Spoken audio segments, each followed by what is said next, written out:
네, 코로나19 때문에 외식 인구도 줄고 단체 급식 수요도 많이 줄어서 어민들의 시름이 깊어지고 있는데요. 그런데 이맘때 해상절도 사건이 기승이라고 합니다. 사건의 진실 제3의 눈에서 확인하시죠. 이번엔 한반도 남쪽 끝에 있는 고흥군을 찾아간 제작진. 밤에 다이버들이 와가지고 해삼 같은 걸 절도해 가는 그런 사건이 발생했습니다. 지난 1월부터 밤바다를 감시한 주민들. 그러던 중 수상한 배 한 척을 발견하게 됩니다. 바다에선 추격전이 벌어졌는데요. 무려 12km가량의 추적 끝에 문제의 선박을 잡았습니다. 이어 충격적인 현장을 마주하게 되는데요. 선상에는 훔친 해삼들로 가득 차 있었습니다.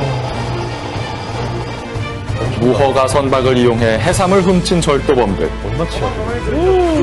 그 절도 물건을 버렸겠죠. 버리다가 다 못 버린 해삼이 85kg. 수차례에 걸쳐서 절취한 양이 970kg 정도 된다고 얘기를 들었습니다. 금액은 한 1,500만 원 이상 될 거라고. 잡힌 4인조 절도범들 범행은 대범했다는데요. 올해 1월 12일부터 24일까지 총 4차례에 걸쳐서 범행을 한 것으로 이제 특정을 했습니다. 이제 집결지죠. 여기서 장제도라는 섬에서 출항을 해서 여기가 1차 장소와 범행이 이루어진 장소고요. 고흥뿐만 아니라 전남 완도와 장흥 등을 돌아다니면서 해삼과 전복을 훔쳤습니다. 범인은 총 4명이었고요. 남자 2명은 일반 어선의 선원으로 승선했던 사람들이었고요. 나머지 여자 2명은 이제 해녀 출신들이었죠. 지명수배 등 피해자가 이 범행에서 가장 적극적으로 주도를 했고요.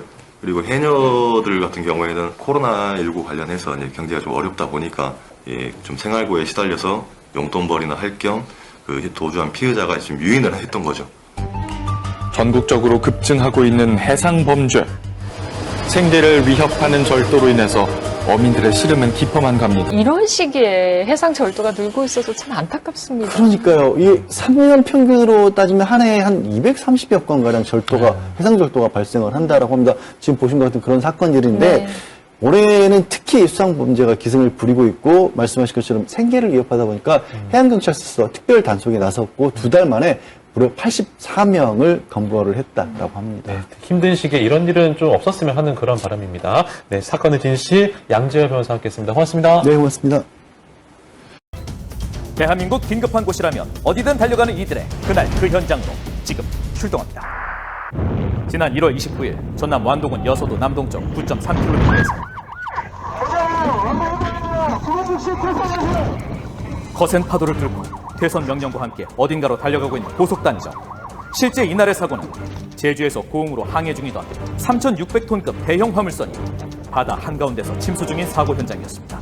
심지어 현장에 도착한 대원들 눈앞엔 사고 선박에서 미처 대피하지 못한 9명의 사람들이 발견됐는데요. 잠시 파도가 잦아진 사이 선박에 바짝 붙어있던 선원들은 탈출할 수 있었습니다. 하지만 문제는 지금부터였다는데 속도가 빨라요. 컨테이너가 수십 톤에 달하는 컨테이너들이 사고 선박에서부터 쏟아지기 시작한 것. 대원들은 가판이 선원들에게 소리치기 시작합니다. 뛰어내려! 배는 이미 복원력을 상실한 상황. 대원들의 다급한 손짓이 이어집니다. 그러자 그 모습을 본 선원들 약 3m 높이에서 뛰어내리기 시작합니다. 망망대해의 바다 위로 하나 둘 몸을 던지고 그런 사람들을 구조해 나선 대원들. 야, 구명관 준비! 그런데 앞에 컨테이너 있어! 해상은 컨테이너와 사람들이 뒤섞인 아수라장이 되어버렸습니다. 부딪힐 수 있습니다. 뒤로. 네. 무거운 물건이 침몰할 때는 주변에 이제 수류를 가운데로 빨아들이는 위험한 상황이 생길 수도 있습니다. 게다가 또 다른 문제는 바로 이 배의 추진 장치 때문이었는데요.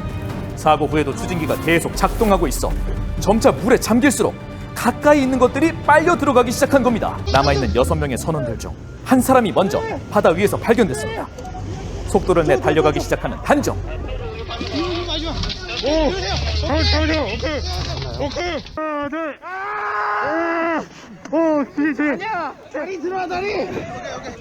발견되면 순식간에 떠내려가고 그런 선원들을 놓치지 않기 위해서 동시에 이루어지는 구조 작업. 3명의 선원. 대원들은 다시 한 번 더 사고 선박으로 천천히 접근하기 시작합니다. 바로 그때 배의 추진장치 바로 아래쪽에 잠겨 있었던 선원들이 하나 둘 물 위로 떠올랐습니다. 구명환을 던져 선원들을 구조하는 순간에도 단정히 배에 빨려 들어가는 긴급한 상황. 말 그대로 현장은 아비큐가 됐습니다.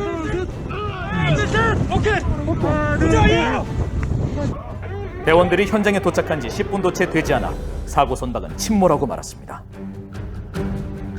그 사이 8명의 선원은 구조됐지만 끝내 1명은 돌아오지 못했는데요.